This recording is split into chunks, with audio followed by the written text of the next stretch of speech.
இந்த ஹாலிவுட் படங்கள் எல்லாம் பார்த்துருப்பீங்க. அமெரிக்கன் ஆர்மியோ இல்லாட்டி யூகே இந்த வெஸ்டர்ன் கண்ட்ரிஸ் ஆர்மியை வந்து ரொம்ப பவர்ஃபுல்லா காட்டியிருப்பாங்க. ஒரு பேட்டலுக்கு போனா அவங்க தான் ஜெயிக்கிற மாதிரியும், அவங்கள மிஞ்சின ஆக்கள் இல்லை இந்த மாதிரியும், அவங்களுக்கு சப்போர்ட் ஏர் ஃபோர்ஸ் வரும், நேவி வரும், நிறைய எக்யூப்மெண்ட் வச்சிருப்பாங்க, புது புது வெப்பன்ஸ் வச்சிருப்பாங்க. இந்தியன் ஆர்மியை வந்து எந்த ஒரு வெஸ்டர்ன் கண்ட்ரி படங்கள்லயோ இல்லாட்டி ஹாலிவுட் படங்கள்லயோ இந்தியன் ஆர்மியை வந்து அவ்வளவு பெருசா காட்டியிருக்க மாட்டாங்க பவர்ஃபுல்லா. ஆனா இந்தியன் ஆர்மி வந்து அவ்வளவு சலாச்சவங்க இல்ல. உதாரணத்துக்கு எடுத்துக்கிட்டீங்கன்னா லோங்கவாலா யுத்தத்துல கிட்டத்தட்ட 100 இந்தியன் சோல்ஜர்ஸ் பாகிஸ்தானோட வெல் எக்யூப் பண்ண 3000 சோல்ஜர்ஸ் எதிர்த்து போராடி இருக்காங்க. அதுல டேங்குகள் அடங்கும், ஆர்ட்டிலரிஸ் அடங்கும் அப்படின்னு சொல்லி நிறைய கனரக வாகனங்களோட வந்த 3000 பேர் கொண்ட படைய வெறும் 100 இந்திய சோல்ஜர்ஸ் எதிர்த்து நின்று பாகிஸ்தான் ஆர்மியை ஓட விரட்டி அடிச்சிருக்காங்க. அவங்க அதை எப்படி செஞ்சாங்கன்றதை தான் நாங்க இன்றைக்கு இந்த வீடியோல பார்க்க போறோம். வாங்க முழுசா பார்த்துடலாம்.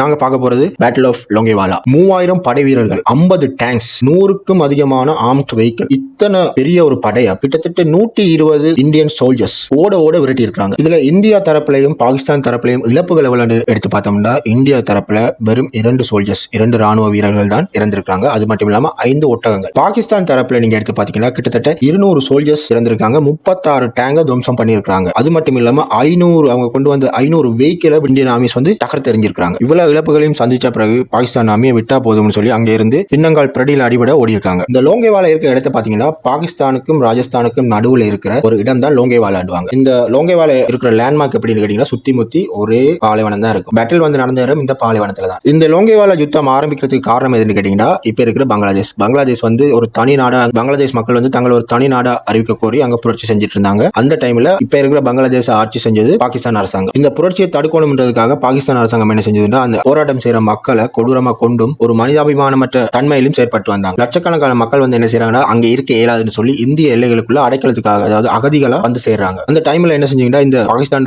நடவடிக்கையை கண்டிச்சு உலக நாடுகள் எல்லாமே ஒரு கண்டனத்தை தெரிவிச்சிருந்தாங்க, இந்தியா உட்பட. அந்த டைம்ல இந்தியாவுக்கு பிரைம் மினிஸ்டரா இருந்தவங்க வந்து இரும்பு பெண்மணி அழைக்கப்படுற இந்திரா காந்தி அவர்கள் என்ன செய்யறாங்கன்னா, இவங்க எந்தெந்த நாடுகளுக்கு எல்லாம் போறாங்களோ அந்தந்த நாடுகள் எல்லாம் இந்த பாகிஸ்தான் செய்யறதை பத்தி சொல்லிட்டே வந்தாங்க. இவங்க செய்யறதால அகதிகள் கூடுதலா எங்க நாட்டுக்குள்ள வராங்க, அதனால எங்க எக்கானமி வந்து பொருளாதாரம் வந்து பாதிப்படையுது, அவங்களை பேணி பாதுகாக்கிற பொறுப்பும் எங்க தலையில கூடிக்கொண்டே வருது, அவங்களை இந்த இப்படி செய்யறதை நிப்பாட்ட சொல்லி அவங்க போற நாடுகள் எல்லாத்திலுமே ஒரு ஸ்பீச்சா கொடுத்துட்டே வந்தாங்க. இவங்க கண்டனம் தெரிவிச்சும் பாகிஸ்தான் இதை நிப்பாட்டாம தொடர்ந்து செய்து கொண்டிருந்ததால இந்திரா காந்தி அவர்கள் ஒரு முடிவுக்கு வராங்க, நாங்களும் ஏதாவது செய்யணும்னு சொல்லி. அதனால என்ன செய்யறாங்கன்னா, பங்களாதேஷ்ல புரட்சி பண்ணி கொண்டிருந்த புரட்சி படைக்கு இந்தியன் ஆர்மியை வச்சு மறைமுகமா உதவிகளை செஞ்சுட்டு வராங்க. இதனால எரிச்சல் அடைந்த பாகிஸ்தான், அந்த டைம்ல பாகிஸ்தான் பிரசிடென்டா இருந்த ஜக்கியா கானுக்கு வந்து இது ஒரு அத்துமீறலா தெரிஞ்சது. அதனால இந்தியாவுக்கு ஒரு பாடம் போட்டணும்ன்றதுக்காக ஒரு முடிவு எடுக்கிறார். ராணுவ வீரர்களுக்கு உத்தரவு பார்க்குது, நீங்க இந்தியாவுக்கு எதிராக போர் தொடுக்கணும். அந்த ஆபரேஷனுக்கு பேர் வந்து ஆபரேஷன் செங்கிஸ்கான் சொல்லி பேரும் வைக்கிறாங்க. இந்த ஆபரேஷன் செங்கிஸ்கான் ஆரம்பிச்சு 1971 ஆண்டு டிசம்பர் 3ஆம் தேதி இந்தியாவில் இருக்கிற 11 ஏர்பேஸ் மேல பாகிஸ்தான் விமானப்படைகள் தாக்குதல் நடத்த ஆரம்பிக்கிறாங்க. இந்த தாக்குதல் நடந்து அடுத்த நாள் என்ன செய்யறாங்க, இந்திரா காந்தி அவர்கள் நாட்டு மக்கள்கிட்ட பேசுறாங்க, பாகிஸ்தான் வந்து எங்கள் மேல தாக்குதல் நடத்திட்டு, அதனால நாங்க வந்து அதிகாரப்பூர்வமா வார் டிக்ளேர் பண்றோம் பாகிஸ்தான் மேல சொல்லி ஒரு ஸ்பீச்சும் பறக்குது. ஈஸ்ட் பாகிஸ்தான்ல இந்தியாவோட கை வந்து ஓங்கி இருந்ததால பாகிஸ்தானுக்கு எதுவுமே செய்ய முடியாம போயிடுச்சு. அதனால என்ன செய்யறாங்கன்னா, பாகிஸ்தான் அரசாங்கம் ஒரு பெரிய ஒரு முடிவு எடுக்கிறாங்க.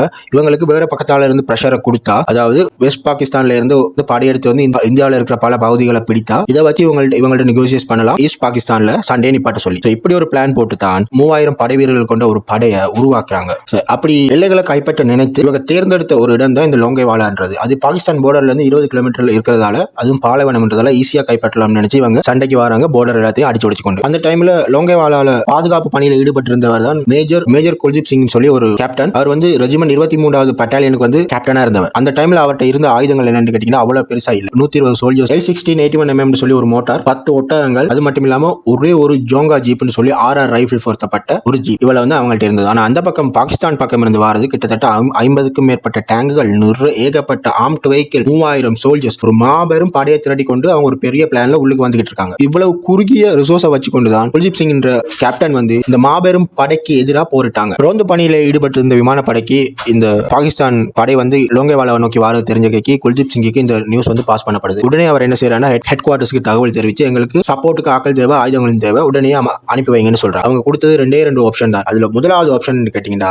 உங்களுக்கான படைகளும் சப்போர்ட்டும் வர்றதுக்கு கொஞ்சம் காலதாமதமாகும், அது வரைக்கும் நின்று சமாளிக்க. அப்படி இல்லையா, அந்த இடத்தை விட்டு உங்களுக்கு பாதுகாப்பா இருக்கிறதுக்காக ஒரு பேக்கப் இடம் இருக்கு, அந்த இடத்துக்கு போயிருங்க, எங்கட படைகள் வந்த பிறகு எல்லாரும் ஒரு பெரிய படையை திரட்டி திருப்பி போயிட்டு நாங்க போராடுவோம்னு சொல்றாங்க. ஆனா இந்த குல்தீப் சிங் என்ன செய்யறாருன்னா, முதலாவது ஆப்ஷனை கையில் எடுக்கிறார். இங்கதான் இந்தியன் சோல்ஜர்ஸோட நாட்டுப்பற்று வந்து தெளிவா தெளிவா எங்க எல்லாருக்கும் தெரியுது. இதுவே பாகிஸ்தான் வீரர்கள் இருந்தா 120 பேர் வச்சுக்கொண்டு இந்த 3000 பேரை சமாளிக்க இயலாதுன்னு சொல்லி போட்டு ஓடி இருப்பாங்க. ஆனா இவங்க தங்களோட உயிரே போனாலும் பிரச்சனை இல்ல, வந்தா பாத்துக்கலாம்னு சொல்லி போட்டு 120 பேரும் தயாராகிறாங்க சண்டை. இதெல்லாம் நடக்கிறது நைட்ல. அதுக்கான வியூகத்தையும் வகுத்து அவங்க எல்லாம் ரெடியா இருக்கிறாங்க. இவங்க மனநிலை எப்படி இருக்குன்னா, செத்தா நாட்டுக்காக சாகணும், இல்லையா வந்து அவ்வளவு பேரையும் அடிச்சு விரட்டணும், இதுதான் அவங்க மனநிலை. அது மட்டும் இல்லாம இவங்க என்ன செய்யறாங்கன்னா, அவங்க வாரத கொஞ்சம் ஸ்லோ பண்ணணும்ன்றதுக்காக கண்ணி வெடிகளை புதைக்க ஆரம்பிக்கிறாங்க. அதுவும் மிகவும் அவசரமா. அப்படி புதைக்கும் போது அதுல ஒரு வீரர் வந்து உயிரிழந்துடுறார். அப்படி உயிரிழக்கும் போது இங்க இருக்கிற 120 பேருக்கும் தெரியுது, நாங்க அவசரப்படுறோம், நிதானம் இல்லாம இருக்கிறோம், நிதானமா நின்று போராடணும்ன்றதுக்காக இவங்க எல்லாருமே நிதானமாகறாங்க. முதலாவது குல்தீப் சிங் இருந்து லிமிடெட் ரிசோர்ஸ், சோ அவர் நினைக்கிறார் இந்த ரிசோர்ஸ் எல்லாம் சரியா பயன்படுத்தணும், எந்தவித மிஸ்டேக்கும் இல்லாம பயன்படுத்தணும் என்று மிகவும் கவனமா ஒவ்வொரு ஸ்டெப்பையும் எடுத்து வச்சு கொண்டிருக்கிறார். அந்த டைம்ல பாகிஸ்தான் வீரர்கள் என்ன செய்யறாங்கன்னா, கண்ட மாதிரி சுட்டுக்கொண்டு முன்னேறி வந்து கொண்டிருந்தாங்க. ஆனா இந்த பாகிஸ்தான் வீரர்கள் எவ்வளவுதான் சுட்டாலும் இந்தியா வீரர்கள் தருணத்துக்காக காத்திருந்தாங்க. அதாவது அவங்க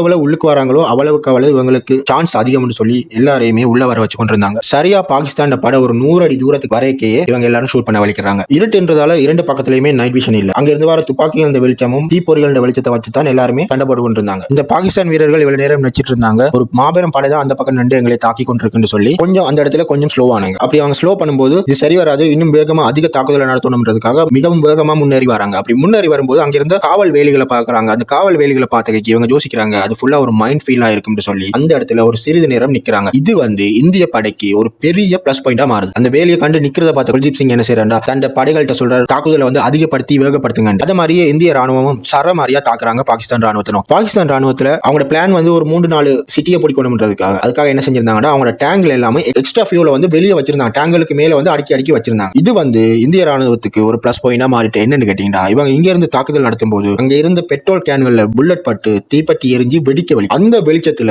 யாரு எங்க எந்த இடத்துல நிக்கிறாங்கன்றது இந்திய ராணுவத்துக்கு தெளிவா தெரிஞ்சதால துல்லிய தாக்குதல் நடத்துறாங்க இந்திய ராணுவம். இந்திய படையோட முக்கிய நோக்கமா இருந்தது தங்களுக்கான வெளிச்சம் வேணும், அதாவது எதிரி எங்க நிக்கிறான்றதை தெரிஞ்சு கொள்ளணும்ன்றதுக்காக என்ன செய்யறாங்கன்னா, இருக்கிற டேங்குகளை கொளுத்தி விடுறாங்க, அதாவது வெடிக்க வைக்கிறாங்க. சோ அந்த வெடிக்க வைக்கிற வெளிச்சத்துல யார் எங்க நிக்கிறன்ற பார்த்து துல்லிய தாக்குதலை அதிகப்படுத்துறாங்க. லோங்கேவாலா பகுதியில இருந்த இந்தியன் ஆர்மியோட பேஸ் வந்து அந்த யுத்தத்துக்கு ஏற்ற மாதிரியே அமைஞ்சிருந்தது. என்னன்னு கேட்டீங்கன்னா, இவங்க உயரத்துல இருந்தாங்க, பாகிஸ்தான் படை பள்ளத்துக்குள்ள இருந்தாங்க. அப்ப இவங்களுக்கு ஈஸியா சுட்டு தள்ளலாம் பாகிஸ்தான் படை. ஒரு பக்கம் இப்படி சரமாரியா தாக்குதல் நடத்தி கொண்டு இன்னொரு பக்கம் அவங்க கேட்டுட்டு இருந்தாங்க, எங்களுக்கான உதவிகள் எவ்வளவு நேரத்தில் வரும் என்று கேட்டுக்கொண்டே இருந்தார் ஹெட் ஆபீஸ்ல. இந்த தாக்குதலால நிலை குலைந்து போன பாகிஸ்தான் ராணுவம் என்ன செய்யறதுன்னு தெரியாம முழிச்சு கொண்டு இருக்காங்க. ஏன்னு கேட்டா, இவங்க திட்டம் போட்டு வந்தது இந்த ஒரு இடத்தை டக்குன்னு பிடிச்சிட்டு அடுத்த இடத்துக்கு போகணும் முடியறதுக்குள்ள என்ற மாதிரி தான் அவங்களோட திட்டமா இருந்தது. ஆனா இவங்க திட்டம் போட்டதை விட அதிக நேரம் எடுத்ததால மண்டையை போட்டு பிச்சுக்கிட்டு இருந்தாங்க, என்ன செய்யறதுன்னு தெரியாம. இந்திய படை வீரர்களுக்கும் நேரம் போக போக ஒரு பதட்டம் என்றதே இருந்தது. ஏன்னு கேட்டீங்கன்னா, இது இந்த சண்டை ஆரம்பிச்சது இரவு 12ல இருந்து 1 மணிக்குள்ள. அந்த டைம்ல பாத்தீங்கன்னா பாலைவனத்துல கும் இருட்டா தான் இருக்கு, எந்த ஒரு வெளிச்சமுமே இருக்காது, யார்ட்டையுமே நைட் விஷனும் இல்ல. விடியற டைம்ல என்ன செய்யும்டா, சூரிய வெளிச்சம் வந்த கைக்கு இந்த பக்கம் இருக்கிற இந்திய ராணுவத்தினோட படைபலம் வந்து பாகிஸ்தான் வீரர்களுக்கு தெரிஞ்சிடும். ஏன்னு கேட்டீங்கன்னா, இவ்வளவு நேரமும் பாகிஸ்தான் வீரர்கள் அந்த பக்கம் ஒரு பாரிய படை இருக்குன்னு நினைச்சுதான் கொஞ்சம்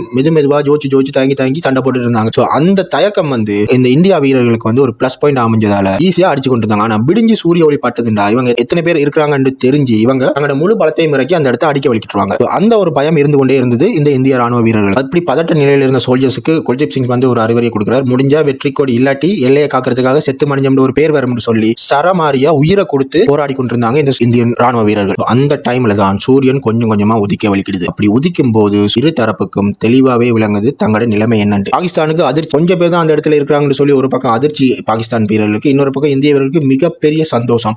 பாகிஸ்தான் சோல்ஜர்ஸ் வந்து செத்து மடிஞ்சிருக்காங்க, டேங்குகள் ஆர்ம் வெஹிக்கிள் எல்லாமே டிஸ்ட்ராய் ஆகி போய் பத்தி கொழுந்து விட்டு எரிஞ்சு கொண்டு இருக்கு. அப்ப அவங்களுக்கு ஒரு எண்ணம் வருது, எங்களால இந்த யுத்தத்துல ஜெயிக்க முடியும்னு சொல்லி அவங்க போராடுறதுக்கு இன்னும் கொஞ்சம் பூஸ்டா அமைஞ்சதுதான் இந்த விடியல் கால். பாகிஸ்தான் வீரர்களுக்கு ஒரு சந்தோஷம், கொஞ்சம் வீரர்கள் தான் இருக்கிறாங்க, அதனால ஈஸியா இந்த இடத்தை அடிச்சிடலாம்னு சொல்லி ஒரு பெருமிதத்தோட சண்டையை கொஞ்சம் உக்கிரப்படுத்த ஆரம்பிக்கிறாங்க. இந்த விடியல் காலையோட சேர்த்து இந்தியன் ஏர்போர்ஸ் சப்போர்ட்டும் இந்த 100 சோல்ஜர்ஸுக்கும் கிடைக்குது. பக்கத்துல இந்தியன் ஏர்போர்ஸ் பேஸ் ஒன்று இருந்தது, அந்த பேஸ்ல நைட் விஷன் பொருத்தப்படாத விமானங்கள் இருந்தது. விடிய காலையில அந்த சூரிய கதிர்கள் வானத்துல பட்ட உடனே அந்த ஏர் பேஸ்ல இருந்த விமானங்கள் பார்க்க வலிக்கிறது. வானத்துல ஹவாக்கர் ஹண்டர் HF-24 சொல்ற விமானங்கள் அந்த யுத்த காலத்தை நோக்கி பார்க்க வலிக்கிறது. யுத்த காலத்துக்கு வந்த விமானப்படை பாகிஸ்தான் ஆர்மியை சரமாரியா சுட்டு தள்ளுறாங்க. இந்த வான்வழி தாக்குதலால பாகிஸ்தான் ஆர்மி நிலை குலைந்து போய் என்ன செய்யறதுன்னு தெரியாம பாத்துட்டு இருந்தாங்க. வானத்துல இருந்து இந்த உதவி கிடைத்த உடனே என்ன செய்யறாங்கடா, நிலத்தில இருந்து தாறுமாறா தாக்க வலிக்கிறாங்க. இரண்டு பக்கமும் தாக்குதல் சரமாரியா இருந்ததால பாகிஸ்தான் படை திக்கி முக்காடி போய் இப்படிப்பட்ட தாக்குதலால இவங்களுக்கு என்ன செய்யறதுன்னு தெரியாம தப்பிக்கவும் மேலாது. ஏன்னு கேட்டீங்கன்னா, அது ஒரு பாலைவனம், எந்த பக்கம் போனாலும் ஏர்போர்ஸுக்கு தெரியும், கலச்சி சுடுவாங்க. இந்த வான்வழி தாக்குதல் எப்படி இருந்தது அந்த விமானத்தை ஓட்டின விமானிகள்கிட்ட கேட்ட பொழுது அவங்க சொன்ன விஷயம் என்னன்னு கேட்டீங்கன்னா, இது ஒரு மான் வேட்டை மாதிரி இருந்துட்டு சொன்னாங்க. அதாவது ஓட விரட்டி சுட்டது ஒரு மான் வேட்டை மாதிரி எங்களுக்கு சந்தோஷமா இருந்ததுன்னு சொன்னாங்க. மறுநாள் மத்தியானத்துக்குள்ளேயே இந்த போர் வந்து இந்திய ராணுவம் வின் பண்ணுது. பாகிஸ்தான் வீரர்களால இந்திய படையோட தாக்குதலை சமாளிக்க முடியாம பின்னங்கால் பிரடியில் அடிபட அலதரிக்க ஓடினாங்க அந்த இடத்தை விட்டு. இந்த தாக்குதல பாகிஸ்தான் ராணுவத்தில் கிட்டத்தட்ட 36 டேங்குகள் வந்து டிஸ்ட்ராய் பண்ணிட்டாங்க. Indian army. அதுல 24 டேங்க் வந்து விமானப்படை அழிச்சது. மீதி இருந்த 12 தான் அந்த இரவு நடந்த சண்டேல அந்த 120 சோல்ஜர்களும் தாக்கி அழிச்சது. அந்த போர்ல வந்து பாகிஸ்தான் சோல்ஜர்ஸ் கிட்டத்தட்ட ஒரு 200 இருந்து 250 நபர்கள் வந்து இறந்திருப்பாங்க. அதிகமான ஆர்ம்ட் வெஹிக்கிள் வந்து இழந்தாங்க. சில பல வெஹிக்கிள்களை அப்படியே விட்டுட்டு மோடி இருக்காங்க பாகிஸ்தான் வீரர்கள். போர்கள் எல்லாம் வந்து முடிவடையும் பொழுது பங்களாதேஷ் என்ற ஒரு தனி நாட்டை இந்தியா உருவாக்கி கொடுக்குது.